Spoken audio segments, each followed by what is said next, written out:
자, 우리 성도님들이 혹시 이 재능충이라는 말 들어보셨을 겁니다. 신조어입니다. 재능충. 이 충자 들어가는 말이 사실은 조금 기분 나쁜 말이죠. 왜냐하면 벌레 충자를 쓰거든요. 그럼 재능충이 뭐냐? 노력충에 반대되는 의미입니다. 그러니까 노력충이라고 하는 사람들은 그냥 노력만 열심히 하는 사람이에요. 온갖 어떤 것들을 가지고 편법 없이 그냥 오로지 노력하고 또 노력하고 부지런하게 해서 그 노력을 일삼는 사람들에 비해서 그걸 이제 노력충이라고 말을 한다면, 재능충은 뭐겠어요? 같은 노력을 했다면, 뭐 똑같은 시간, 똑같은 집중도를 가지고 노력을 했다면 월등한 결과를 내는 재능으로 가득 찬, 그러니까 천부적인 재질을 가진, 그러니까 도저히 노력충은 따라갈 수 없는 이제 이런 사람들을 재능충, 그러니까 재능꾼, 뭐 혹은 이제 천재, 우리가 전에 썼던 말로는 뭐 천재 이렇게 생각하시면 되겠습니다. 근데 이제 오늘날 이 충자를 붙이는 것이 무슨 유행처럼 되다가 보니까 재능 있는 사람 이렇게 안 부르고 어쨌든 줄여서 재능충, 노력하는 사람 이거를 줄여서 노력충 이렇게 얘기를 합니다. 근데 혹시라도 여러분들이 재능 있는 사람을 가리켜서 이게 칭찬하려는 의미로 너 그러면 너는 재능충이네 이런 말 하면은 좀 곤란합니다. 왜냐하면 상대방이 굉장히 싫어하는, 그러니까 재능을 가진 그 사람이 싫어하는 이유는 자기도 그 정도 위치까지 올라갈 때 재능이 있다고 그냥 되는 게 아니에요. 재능이 있어도 노력은 해야 됩니다. 노력 안 하고서 그렇게 그냥 단번에 뭐 최고의 정상에 오르는 사람이 어디 있겠습니까? 운 좋게 재능이 타고났기 때문에 그 정도 위치까지 올라가는 사람은 누구도 없습니다. 그거는 소위 말하는 낙하산이고 뭐 부모 찬스를 쓴 거지 재능충도 상당히 노력을 하겠죠. 그러나 어쨌든 노력하는 사람, 노력만 하는 사람, 노력밖에 할 게 없는 사람들이죠. 똑같은 사람이니까요. 비범하지 않아요. 우리는 평범하니까요. 보통은. 이 노력충이라고 또 말을 할 때도 사실은 노력하는 사람을 듣기에 따라서는 벌레 충자를 썼으니까 이거 비하하는 거 아니냐. 요즘 젊은이들이 쓰는 이 말이 비하한다고 생각하지 마십시오. 그냥 희화화한 것이다. 뭐 그냥 우리 조금 편하게 설명하면 꼭 그 뜻이 정확한 건 아닙니다만 그냥 편하게 그냥 웃자고 그냥 뭐 말한 것뿐이지 꼭 굳이 낮추어 부르려고 하는 뜻은 아니지만 노력충이 있습니다. 노력하는 사람들. 노력하는 사람들 입장에서는 이 재능충하고 이 재능이 가득 찬 사람하고 자신을 비교하면 어떻게 되겠어요? 아무래도 열등감에 빠지게 돼요. 똑같은 시간, 똑같은 노력, 똑같은 정성, 똑같은 집중도를 가지고 똑같이 했는데 결과물이 너무 다른 거예요. 배로 일해도 3배를 열심히 해도 따라갈 수 없을 때 당연히 열등감을 느낄 수밖에 없죠. 자, 오늘 성경에도 보면 종교적 재능충과 종교적 열등충이 나옵니다. 누가 나올까요? 로마서에 따르면 재능충은 재능파, 뭐 충자 빼고요. 재능파는 이방인 성도라고 말할 수 있습니다. 이들은 예전부터 오래전부터 하나님의 하자도 몰랐어요.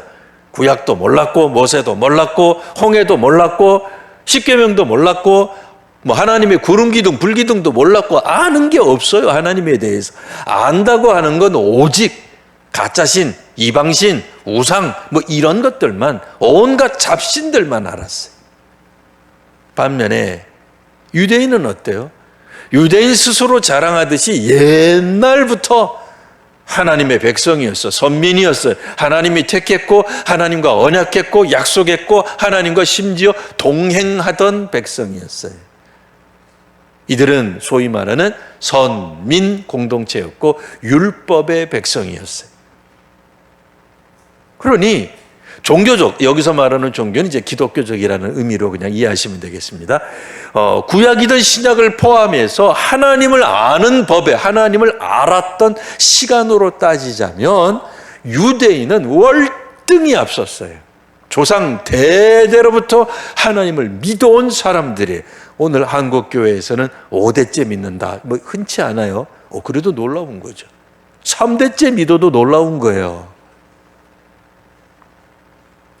혹시 1세대 믿음 가지신 분 있어요? 나부터 믿은 거다. 우리 부모님은 교회 안 다녔는데 나 때부터 다녔다. 이런 사람들은 우리는 3대째예요. 4대째예요. 우리는 장로님이 몇 명이고 목사가 몇 명이고 선교사가 몇 명이에요. 그러면 뭐 어떤 생각이 들어요? 음매 기죽어. 이런 생각이 들죠. 그런 분들하고 우리랑 비교하면 이거는 우리는 반딧불 같아요. 저분들은 태양 같고. 근데 유대인들이 사실 이 로마에 있는 교회 안에서 이방인 성도도 있고 유대인 성도도 있는 거예요. 유대인 성도가 이야기하는 거죠. 저 말이죠. 지금 보기에는 이래도 우리 자자손 대대로 올라가면 우리 조상 때까지 올라가면 어디까지 가겠어? 당연히 아브라함까지 가겠죠. 그러니까 신앙의 연륜이 이거는 엄청난 거예요. 그러니까 구약 성경에 대해서 아무것도 모르고 예수님에 대해서 이제 겨우 알게 된 이방인 성도가 볼 때는 유대인 성도는 이거는 저 위쪽에 있는 왕족쯤 되는 귀족쯤 되는 신앙의 왕족쯤 되는 사람들인 거예요. 자, 그러다 보니 당연히 유대인 성도가 으쓱돼야 될 텐데 현실은 어때요? 현실은 로마 교회는 어때요? 유대인 성도가 별로 없어요. 이방인 성도가 훨씬 더 많아요.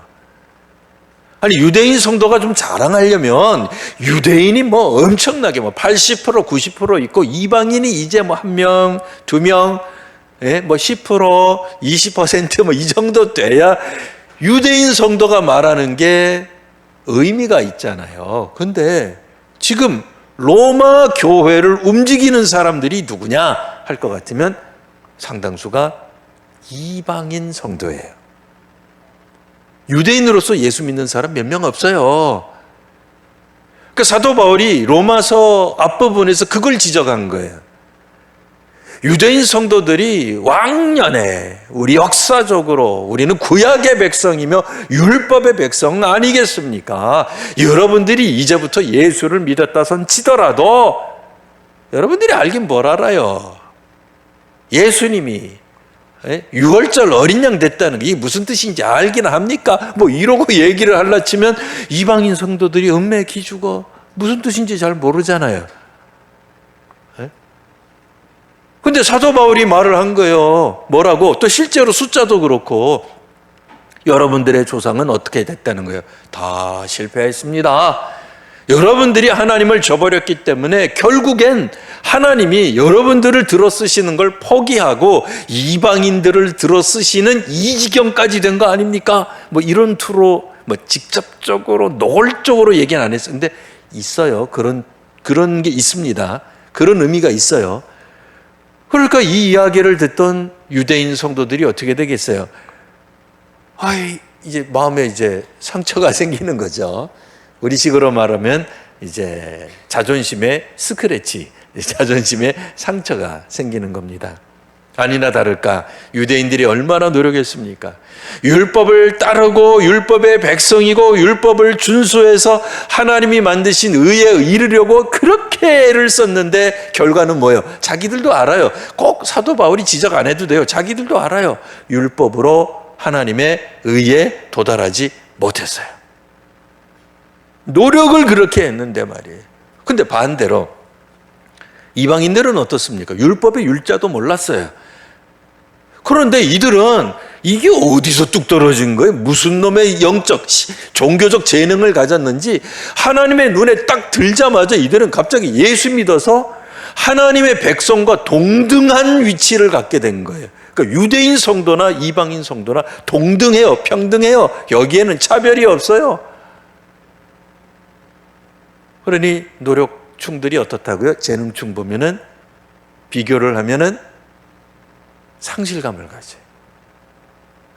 나는 이렇게 노력을 했는데, 우리 조상 때부터 그렇게 율법의 백성으로 살아왔는데, 안식일 날 그렇게 놀러 가고 싶어도 나는 안 놀러 가고 안식일 지켰는데, 하나님이 지키라는 거는 하나라도 어기지 않고 지키려고 애를 썼는데 결과는 뭐예요? 실패했죠. 율법 하나라도 어기면 어긴 거니까요. 그러니까 율법에 걸려버리는 거예요. 율법이 유대인들을 향하여 죄인이다, 이렇게 정죄한 거예요. 그러니 유대인 성도들이 그동안 자랑하고 싶었던 것이 이방인 성도들 앞에서 완전히 무너져 내렸다 얘기예요. 자, 그러니 이 로마서가 쭉 진행하다가 사도 바울이 내가 이 로마서를 있는 그대로 쓰기는 쓰는데, 현실 있는 그대로 팩트를 중심으로 나열하기는, 기술하기는 하는데, 가만히 보니까 이 유대인 성도들이 너무, 또 이번에는 유대인 성도들이 또 너무 기가 죽은 거예요. 그럼 어떻게 해야 되겠어요? 유대인 성도들 좀 기 좀 살려줘야 되지 않겠습니까? 그래서 오늘 본문이 나오는 겁니다. 자, 11장 1절 보시면, 그러므로 내가 말하노니, 자, 그렇다면 뭐 이렇게 읽으시면 되겠어요. 그러면 하나님이 자기 백성은 유대인을 말하는 거예요. 유대인을 버리셨다는 거냐? 그러니까 앞의 내용은 대충 뭔지 짐작이 가시죠? 자, 유대인, 하나님이 하나님의 백성을 그러면 버리셨다는 거냐? 그렇지 않습니다, 여러분. 이 말을 듣는 유대인 성도들이, 그럼 그렇지. 하나님이 우리 유대 백성을 버리시기까지 하겠어? 나는 사도 바울이 우리를 너무 몰아채우길래, 또 역사적으로 그렇게 흘러가길래 하나님 우리를 그냥 잊으신 줄 알았지 뭡니까? 라고 이제 약간 좀 이제 기가 살기 시작하는 거예요. 자, 그러면서 사도 바울이 이야기를 합니다. 나도, 바울이에요. 여기서 나도 이스라엘인입니다. 사도 바울이 로마 시민권을 가진 사람이에요. 오늘날 우리식으로 말하면 이중국적자죠. 어쨌든 로마 시민권을 가졌지만 그렇다고 해서 이방인이라는 건 아니에요. 나도 이스라엘 사람입니다. 나 베냐민 지파예요. 얘기를 하는 거예요. 그러니까 이 성경을 읽는 유대인 성도, 이방인 성도들을 읽다가 유대인 성도들이 갑자기 입꼬리가 싹 올라갔겠죠. 아싸, 여러분들이, 왜냐면 사도 바울이 이방인의 사도라고 얘기하니까 이방인들이 우리 사도야. 바울이 누구라고? 우리 사도, 이방인의 사도야. 유대인 성도가 아닌데 저 사람 유대인인 거, 뭔 소리야? 지금 우리 로마 교회가 80%, 90%가 우리 이방인이 모여 있는데 사도 바울이 누구라고요? 이방인의 사도입니다, 여러분. 이랬는데 이 구절을 읽고는 갑자기 유대인 성도들이 입꼬리가 살짝 올라가는 게 연상이 됩니다. 그랬다는 게 아니에요. 이게 우리도 상상이 가는 거예요. 자, 2절 보세요. 하나님이 그 미리 하신 자기 백성을 버리지 않으십니다. 아마 유대인 성도들만 그랬을 거예요. 아멘. 유대인 성도들만. 미리 하신 자기 백성 누구예요? 유대인이에요. 물론 하나님은 모든 백성, 모든 믿는 자들을 편견 없이, 차별 없이 대하십니다. 그렇죠. 하나님을 믿고 하나님 인정하는 사람이면 이방인이 되었던, 유대인이 되었던, 한국 사람이 되었던, 일본 사람이 되었던, 혹은 북한 사람이 되었던, 누가 되었던, 하나님을 믿는다 그러면 똑같이 하나님 백성으로 대하신단 말이에요. 그건 우리 알고 있어요. 그런데 그래도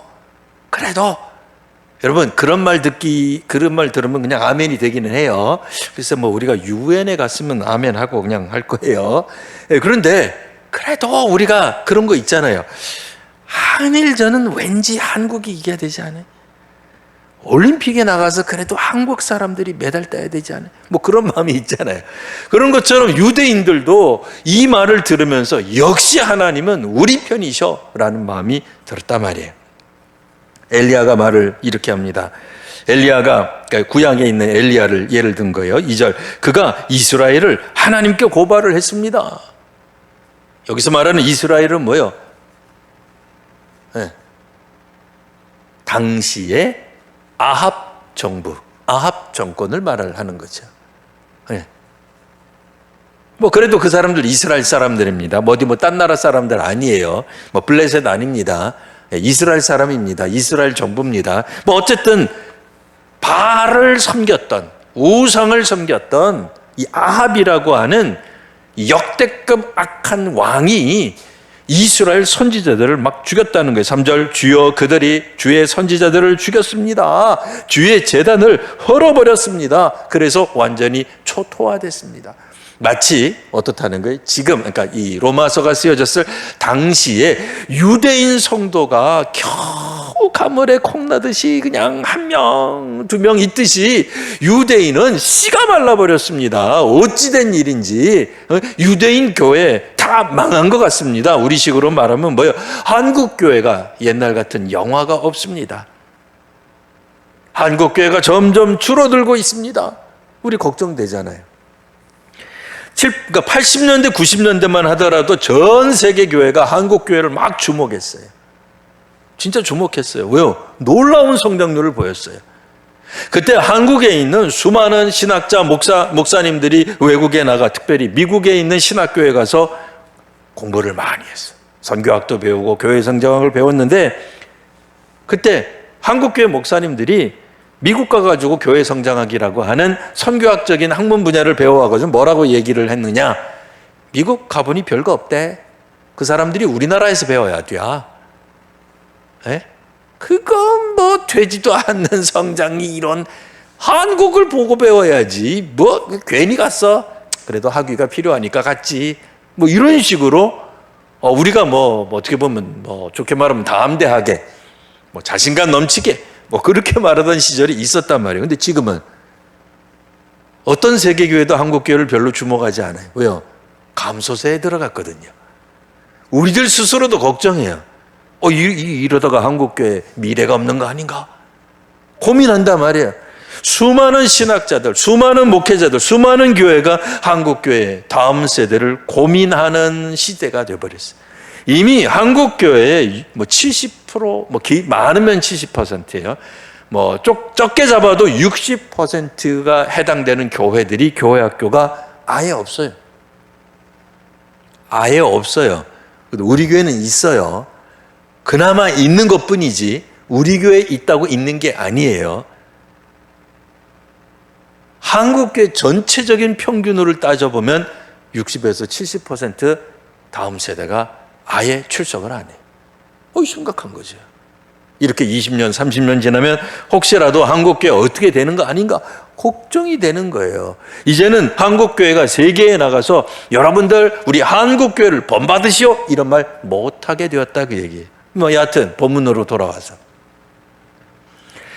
엘리야 시대 때도 하나님을 올바로 믿던 주의 선지자들을 죽이고 주의 제단이 사라지는 이런 열악한 상황에서 엘리야가 주님, 이 정부가 뭡니까? 이 왕이 뭡니까? 이스라엘이 우리를 핍박해서 우리가 이제 하나님 믿는 백성들이 사라져 버렸습니다. 그랬더니 주께서 뭐라고 대답을 하셨느냐? 4절 그에게 하신 대답이 무엇이냐? 내가 나를 위하여, 여기서 나는 하나님입니다. 하나님이 하나님을 위하여 바알에게 무릎을 꿇지 아니한 7,000명을 남겨두었다. 이 얘기를 엘리야한테 했다는 거예요. 뭐예요? 남은 자가 있다. 엘리야, 네가 그들을 못 보았을 뿐이지 실상은 하나님은 놀라운 사람들, 주의 일꾼들, 주의 사역자들 바알에게 결코 무릎을 꿇지 아니한 주 앞에서 신실한 사람들을 숨겨두었다. 남겨진 자가 있다. 물론 옛날에 비하면 없어진 거죠. 옛날에는 그냥 지천에 주의 제단이 깔려 있었고 그냥 동네마다 주의 선지자들이 그냥 뭐 가득 찼어요. 우리 그런 얘기 하잖아요. 뭐 김포공항이나 뭐 인천공항은 그게 없습니다. 김포공항 촥 내릴 때 보면, 밤에 내릴 때 보면 한국이 그냥 막 시뻘겋게 막 바짝바짝 있다는 거예요. 뭐가? 십자가가. 그래서 외국인들이 오면 한국이 기독교 국가인 줄 안대요. 왜냐면 공항 내릴 때밖에 안 보이니까. 예. 그런데 옛날에 이스라엘이 그랬다는 거예요. 마을마다 선지자들이 있고, 그 얘기는 뭐예요? 선지자가 활동할 수 있었도록 마을 사람들이 선지자들을 우대해주고 존중해주고 받아줬다는 거예요. 근데 악한 왕이 들어서자 이제는 국민들도 선지자를 그냥 보기만 하면은 보는 족족 잡아 죽인 거예요. 제단이 사라졌다는 건 뭐예요? 성전이 사라지고, 우리로 말하면 교회가 사라지고 사역자가 사라지고, 어느 나라에서? 이스라엘에서. 이건 말도 안 되는 거죠. 이건 말도 안 되는 건데, 자, 여기서 이제 우리는 한 가지 의심이 듭니다. 바울이 좀 예를 들더라도 좀 좋은 예를 들지. 한 가지는 좋았어요. 뭐요? 하나님은 결코 이스라엘을 내버려 두지 아니하시고 남은 자를 두셨습니다. 이거는 뭔가 굉장히 희망찬 얘기인 것 같은데, 왜 이스라엘이 이 지경이 되었느냐는 악한 정부가 블레셋이 아니라, 적국이 아니라 이스라엘 동족인 거예요. 그러니까 은근히 이스라엘을 기살려 주는 것 같은데, 한편으로는 이스라엘이, 그러니까 엘리야 시대 때 그 지경이 된 거는 이스라엘 정부 때문이다가 되는 거예요. 허허, 이거 봐라. 이거 뭔가 좀 수상해요. 자, 조금 더 가보겠습니다. 자, 그래서 이제 말은 이렇게 얘기를 했어요. 5절에, 그래서 지금도 은혜로 택하심을 따라 남은 자가 있다. 그러니 유대인 성도 몇 명 없다고 해서 유대인을 하나님이 포기하신 게 아니다. 뭐 여기까지는 좋아요. 자, 그 다음에 이제 넘어가겠습니다. 7절 보시면, 자, 그러면 어떠하냐? 이스라엘이 구하는 것을 얻지 못하지 않았느냐? 뭐겠어요? 이스라엘은 본디 하나님의 의롭다 여기심을 받는 것. 그러니까 구원이에요, 구원. 이걸 원했어요. 왜요? 하나님 백성이니까. 율법의 백성이니까. 근데 이스라엘이 구하는 것을 모든 사람들이 다 얻었느냐? 구한다고 해서, 노력했다고 해서 다 얻었느냐? 하면 그게 아니에요. 노력이 아니라 택하심을 받은 자는 하나님의 은혜 가운데, 남은 자 가운데 있었다 이거예요. 그런데 자, 이제 잘 읽으셔야 돼요. 7절 하반절 보시면, 그 남은 자들은 우둔하여졌느니라. 우리가 이제 그 정신이 혼미해지면서 졸리면서 성경을 읽으면, 조금 전 위에도 분명히 남은 자가 나왔는데, 구약 성경에서 굉장히 유명한 남은 자 사상, 이 남은 자 이야기가 나왔는데 7절에도 남은 자들이 나왔어요. 그럼 같은 남은 자 아니냐? 왜? 남은 자가 위에도 나왔고 이 아래에도 남은 자가 나왔으니까 남은 자와 남은 자는 같은 뜻이 돼야 되잖아요. 그런데 7절에서 말한, 그러니까 위에서 말한 남은, 4절에 7,000명을 남겨두었다. 5절에 남은 자가 있다. 그러니까 4절과 5절에서 말한 남은 자와 7절의 남은 자는 다른 뜻이에요. 헷갈리시면 안 됩니다. 그러니까 한국어 이 단어, 영어로 말하면 스펠링이 똑같다고 똑같지 않아요.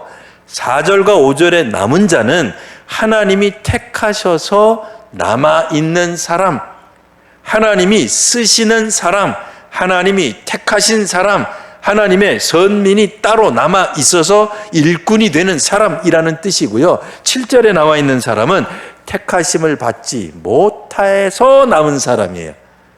그러니까 하나님의 구원에 들지 못해서 남아있는 사람, 뭐겠어요? 불순종한 사람들이. 노력은 잔뜩 했는데 하나님의 복을 못 받은 사람, 그 사람들을 남은 사람이라고 표현한 겁니다. 그래서 그 남은 자들은 어떻게 됐다고요? 우둔해졌느니라. 이해되시죠? 원래 우리가 알고 있는 남은 자는 우둔하지 않죠. 남은 자들은 은혜롭죠. 남은 자들은 영화롭죠. 남은 자들은 의로워진 사람들이죠. 우둔해진 사람이 아닙니다. 근데 7절에서는 그 남은 자는 우둔해졌습니다.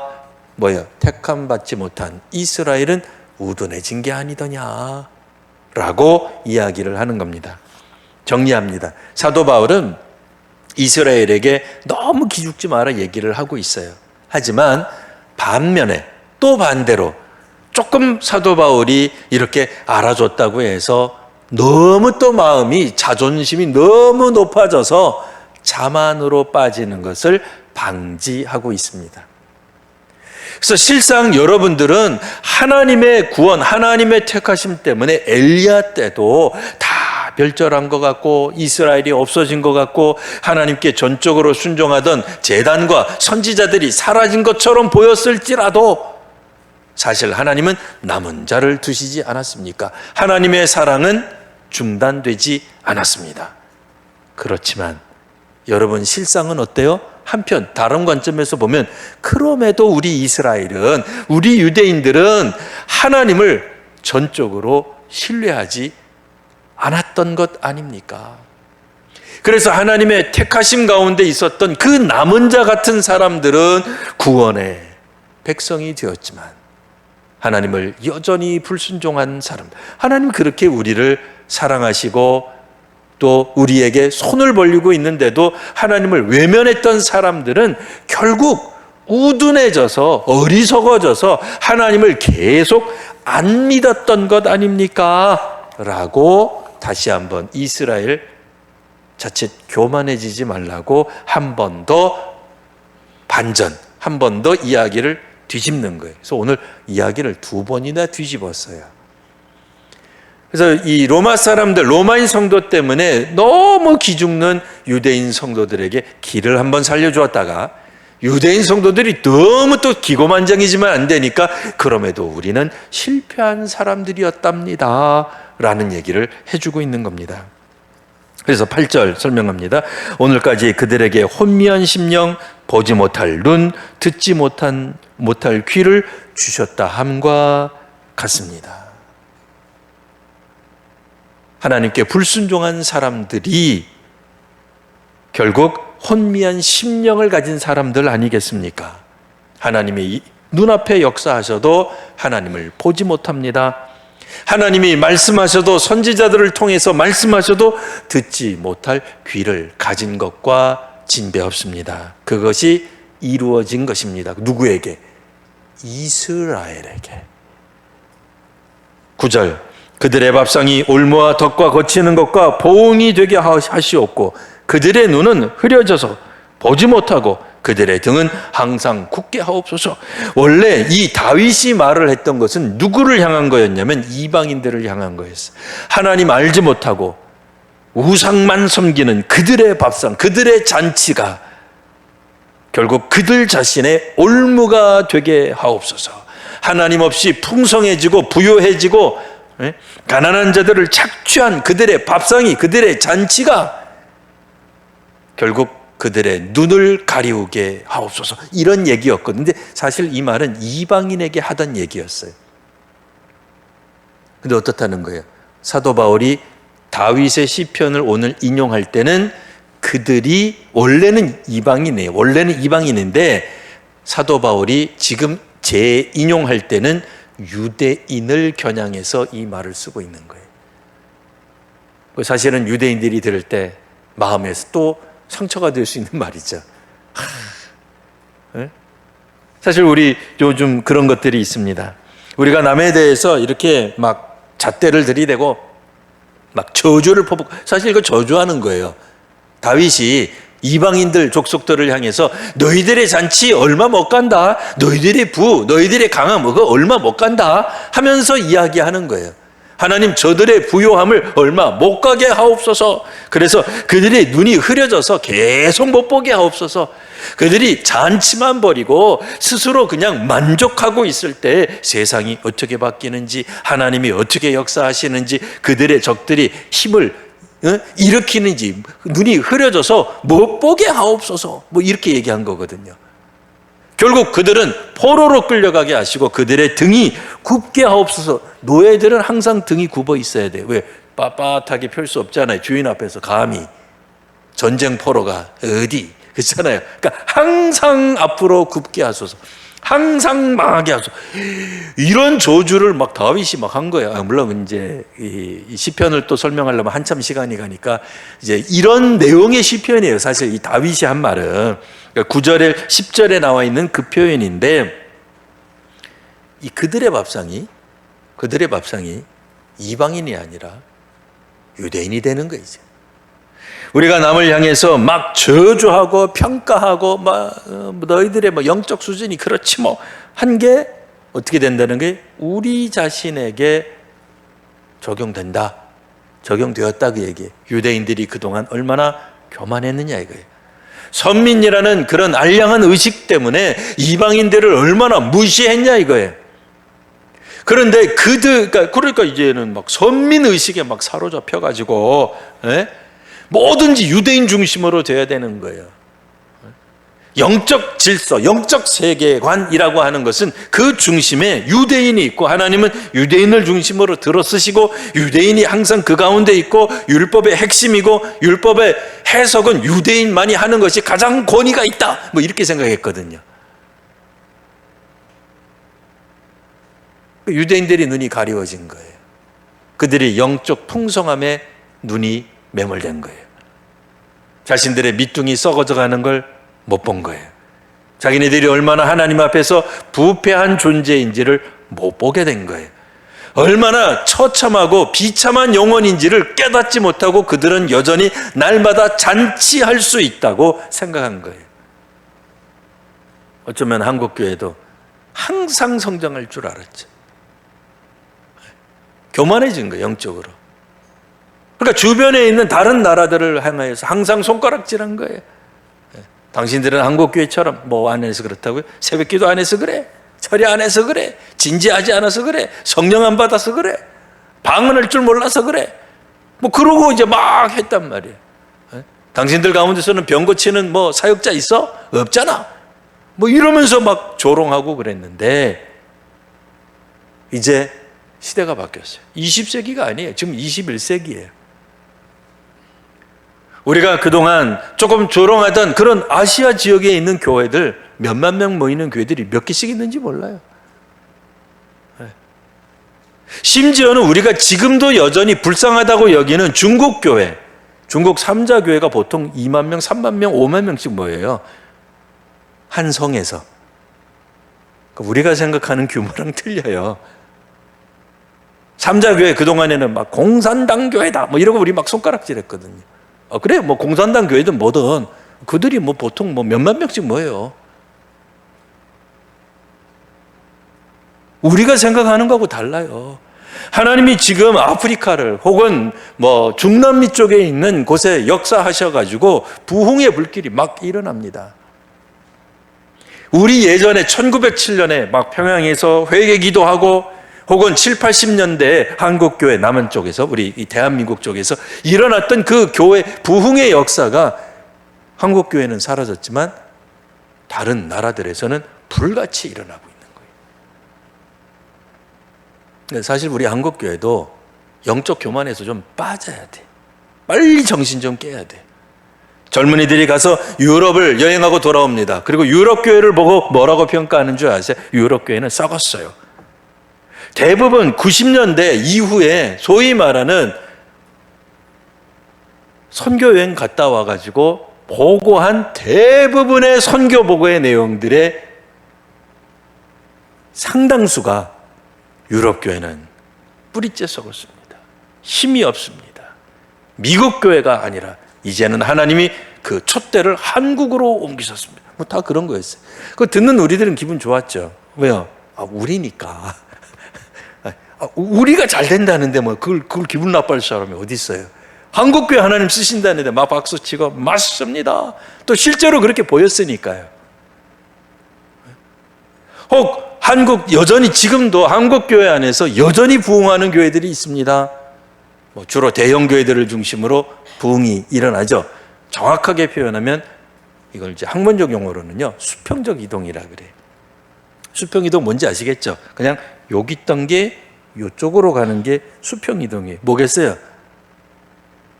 사람들이 작은 교회 다니면서 건축해야 되겠으니 작정하십시오. 부담되네. 어디로 가면 돼요? 대형 교회. 이미 예배당 다 젖어 있으니까. 믿는 사람이 진짜 이유도 있어요. 이사라든지 정말 분명한 이유 때문에 교회를 옮기는 경우도 있어요. 아이들 교육을 위해서 옮기는 경우도 있어요. 혹은 배우자를 찾기 위해서 옮기는 경우도 있어요. 그게 나쁜 건 아니에요. 우리도 다음 세대의 영적 교훈을 위해서 교회 학교 없는 교회보다는 교회 학교 시설이 혹은 교역자가 시스템이 완비된 교회 다니게 하고 싶지, 그거 나쁜 거 아니잖아요. 그러다 보니 소위 말하는 대형 교회는 계속 커져가요. 그러나 그 커져가는 것 때문에 착각하는 거죠. 한국교회가 감소세라고요? 그런 거 없습니다. 우리 교회는 그런 거 일절 없습니다. 말을 하는데 주변에 있는 교회들은 줄어드는 거예요. 그냥 대형 마트가, 대형 상권이 골목 상권 죽여가면서 흡수하는 것과 비슷한 것 뿐이에요.